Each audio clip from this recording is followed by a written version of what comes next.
Ayan mga idol, ito nating mga specimen natin sa itong shearing machine. Marami pang kulang. Yung stand niya, blade, kasi ito na blade. Trial lang to. Kaya ito base blade na, base holder blade natin. Kulang pang taas.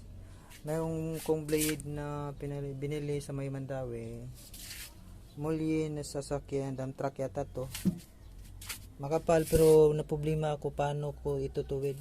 Okay na sana to, i-grind ko na lang para matulis. Pero ang hirap ituwid. Siguro kaya pa ng jack, pero hanapan natin maparaan.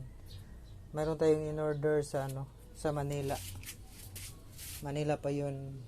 Yun lang mga idol na siguro matatapos yung mag-update yung supplier.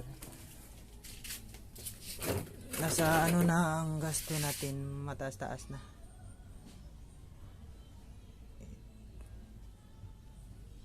Ito mga idol, makapal to puro mga idol daliri ko. Sana kaya ng yung plate natin nga 1.8 mm at saka 2 mm GI. Sana mag-work para hindi na tayo mabibili ng blade sa China yung nasa 30k kasi mga idol, sakit sa banks. Ito okay na to, gawan ko na lang paraan paano to i-assemble saka yung table nya, tapos blade yung saka yung apakan.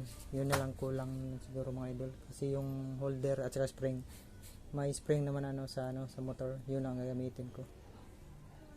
Yun lang mga idol. Capacity nito mga idol 4 feet yung plain sheet natin, saka 1.8 mm. Yun lang mga idol.